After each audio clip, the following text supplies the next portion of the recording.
अस्सलाम वालेकुम। आज मैं आपसे एक बीमारी के बारे में डिस्कस करूंगा जिसको हम अपनी ज़बान में मेडिकल की इस्तिलाह में एथेरोस्क्लेरोसिस कहते हैं।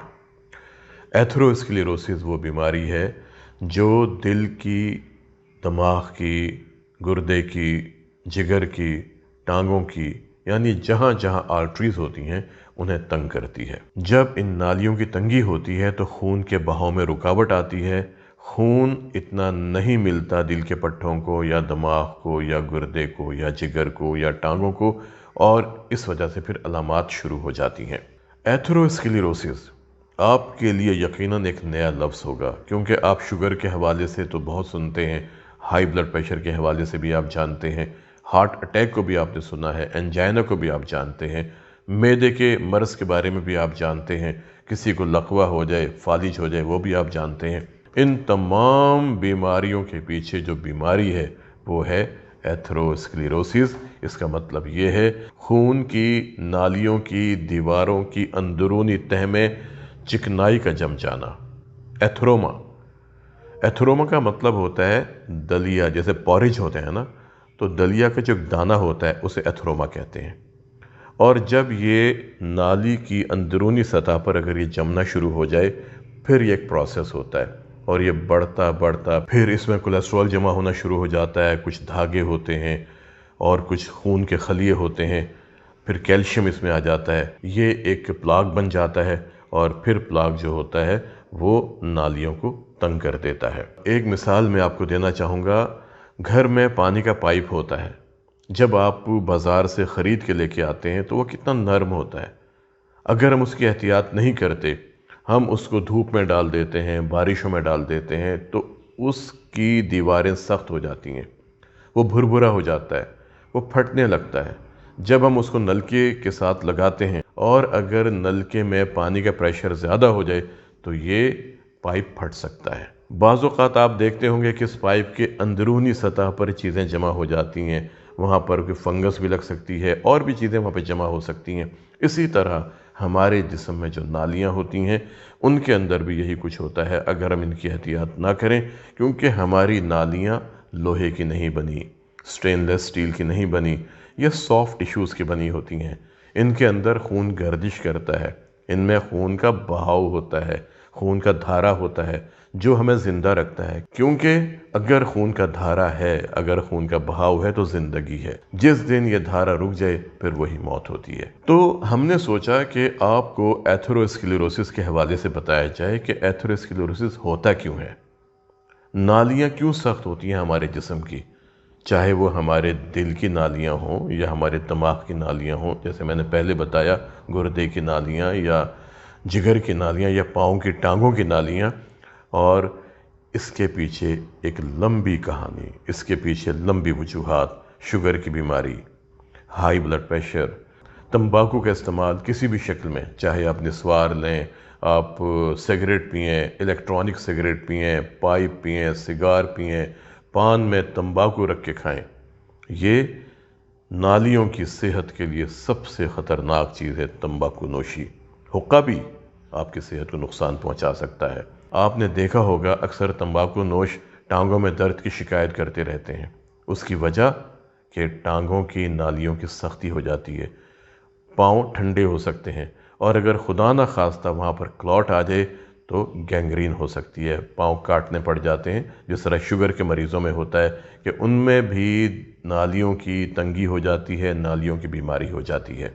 एथेरोस्क्लेरोसिस की एक और वजह खून में चिकनाइयों की मिक़दार का ज़्यादा होना और मुख्तलिफ़ चिकनाइयों का बाहमी तनासुब अगर सही नहीं है तो इसकी वजह से फिर नालियाँ सख्त होने लगती हैं। फिर हमारी आदत, हम कितना चलते हैं, हमारा वज़न कितना है, हम खुराक क्या इस्तेमाल करते हैं, हमारी खुराक में चिकनाइयाँ कितनी हैं, हमारी खुराक में सब्ज़ियाँ फल कितना है, हमारी खुराक में रेशा कितना है, फाइबर कितना है, ये वो चीज़ें हैं जो हमारे जिस्म में मौजूद नालियों को नरम रखती हैं। वो लोग जो खाने पीने के शौकीन होते हैं, जिनका वज़न बहुत ज़्यादा होता है, जो तंबाकू का इस्तेमाल करते हैं, जिनको शुगर होती है, हाई ब्लड प्रेशर होता है, अगर खून में कोलेस्ट्रॉल की मिक़दार ज़्यादा है, अच्छे कोलेस्ट्रॉल की मिक़दार कम है, इनकी वजह से नालियाँ तंग हो जाती हैं। اگر دل کی نالی تنگ ہوئی تو اس کی وجہ سے انجائنا ہو سکتا ہے، ہارٹ اٹیک ہو سکتا ہے، دماغ کی نالی تنگ ہو تو فالج ہو سکتا ہے، اگر ہمارے آنکھوں کی نالیاں تنگ ہو جائیں تو اس کی وجہ سے اللہ نہ کرے اندھا پن ہو سکتا ہے، گردے کی نالیاں تنگ ہونے کی وجہ سے گردے فیل ہو سکتے ہیں، جگر کی نالیاں تنگ ہونے کی وجہ سے جگر خراب ہو سکتا ہے، اور جیسا میں نے آپ کو پہلے کہا کہ اگر پاؤں کی ٹانگوں کی نالیاں تنگ ہو جائیں تو کیا اثرات مرتب ہوتے ہیں، انسان اپاہج ہو سکتا ہے۔ ایتھروسکلیروسس یہ وہ بیماری ہے جس کو آپ بچا سکتے ہیں۔ آپ نے سنا ہوگا کہ ہم انجیوپلاسٹی کرتے ہیں۔ انجیوپلاسٹی کیا ہوتی ہے؟ دو طرح کی ہوتی ہے انجیوپلاسٹی۔ ایک تو یہ ہے کہ ہم سمپل غبارے کے ذریعے نالی کو پھلا دیں، لیکن کچھ عرصے بعد وہ نالی دوبارہ بند ہو جاتی ہے۔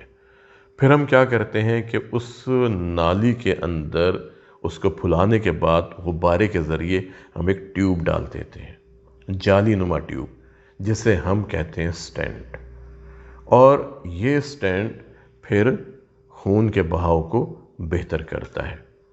وہ حصہ جس کو خون نہیں ملتا تھا، جب وہاں پر خون پہنچتا ہے تو وہ حصہ بہتر ہو جاتا ہے۔ اب سٹینٹ بھی دو طرح کے ہوتے ہیں۔ ایک وہ ہوتا ہے بیئر میٹل سٹینٹ، جس کی اندرونی سطح پر دوائی نہیں لگی ہوتی، کیونکہ سٹینٹ ڈالنے کے کچھ عرصے بعد یہ سٹینٹ بند ہو جاتے ہیں۔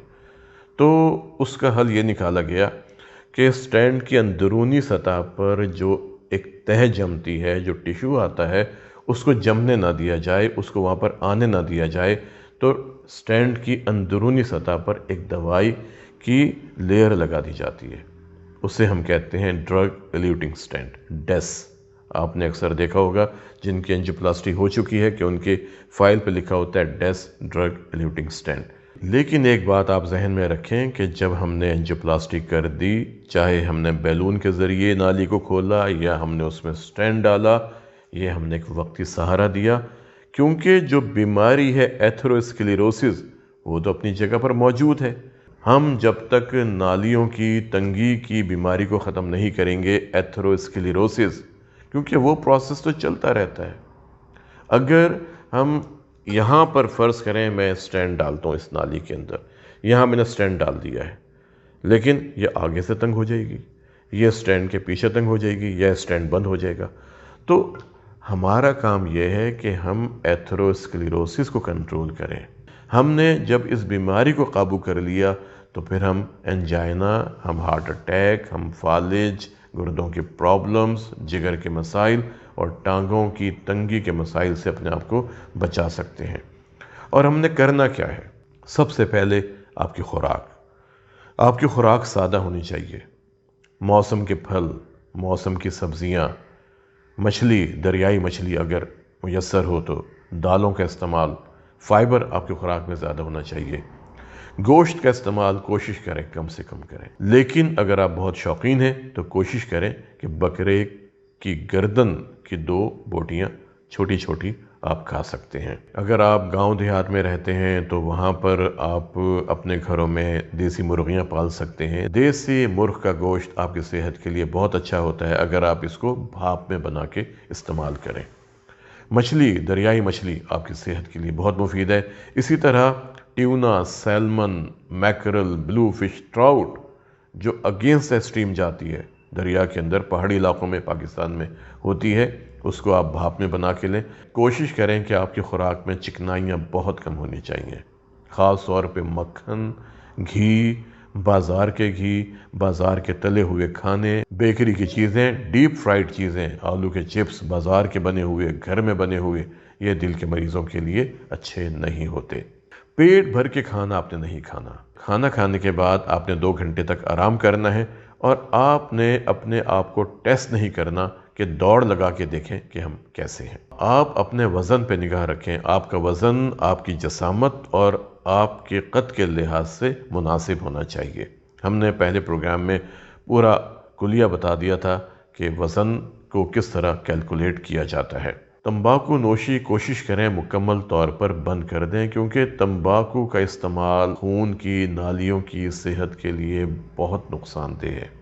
اور اگر آپ سگریٹ نہیں پیتے تو کوشش کریں کہ ایسے ماحول میں جا کے نہ بیٹھیں جہاں پہ لوگ سگریٹ پی رہے ہوں۔ الکوہل سے پرہیز کریں۔ الکوہل पट्ठों को नुकसान पहुंचाती है, दिल के पट्ठों को नुकसान पहुंचाती है। फिर आप अगर डायबिटिक हैं, आपका शुगर लेवल कंट्रोल होना चाहिए। नाश्ते से पहले कोशिश करें कि आपके खून में शुगर की मिकदार 100 से 110 मिलीग्राम पर डेसीलीटर होनी चाहिए। और खाना खाने के 2 घंटे के बाद या रैंडम जब हम चेक करते हैं तो उसकी मिकदार 140 से लेकर 160 मिलीग्राम पर डेसीलीटर तक होनी चाहिए। अपने ब्लड प्रेशर पर निगाह रखें और कोशिश करें कि आपका ब्लड प्रेशर 120 और 80 के दरमियान में रहना चाहिए। सोशल मीडिया पर अक्सर पैगामात आते रहते हैं कि आपका ब्लड प्रेशर इतना होना चाहिए, 150 होना चाहिए, 160 होना चाहिए, उम्र के लिहाज के साथ ज़्यादा होना चाहिए। ये गलत है, ये आपकी सेहत को नुकसान पहुंचा सकता है। हाई ब्लड प्रेशर के बारे में हम कहते हैं कि ये खामोश कातिल है, इसकी कोई अलामत नहीं होती, ये खामोशी से बढ़ता रहता है और एक दिन अपनी पेचीदगी की सूरत में ज़ाहिर हो जाता है। हमला कहाँ करता है? ये हमला करता है दिमाग पे, आँखों पे, दिल पे, गुर्दों पे और टांगों पे। और वजह वही कि एथेरोस्क्लेरोसिस। फिर आपकी शख्सियत मुतवाज़न होनी चाहिए। हमने पहले प्रोग्राम में आपको बताया था कि गुस्सा आपकी शख्सियत को ख़राब कर सकता है, जल्दबाजी आपकी शख्सियत को ख़राब कर सकती है, परफेक्शनिस्ट होना ये भी आपकी सेहत के लिए नुकसानदेह होता है। सो अपनी शख्सियत में एतदाल लाएं, अपनी शख्सियत में एक बैलेंस पैदा करें, तवाज़ुन लेके आएँ। तो ये बहुत बड़ा फैक्टर है जो हमें इन बीमारियों से बचाता है। आज हमने सोचा कि हम आपको एथेरोस्क्लेरोसिस के हवाले से बताएं और ये भी बताएं कि एंजियोप्लास्टी करवाने के बाद हमारा दिल नया नहीं होता, ये एक वक्ती सहारा होता है। वो प्रोसेस चलता रहता है जो नालियों को तंग करता है, इसलिए हमने उन वजूहात को कंट्रोल करना है जो हमारी नालियों को तंग करती हैं और ये तफसील मैंने आपको बताई है। अगले प्रोग्राम में इंशाल्लाह किसी और टॉपिक पर आपसे डिस्कस करेंगे। अस्सलामु अलैकुम।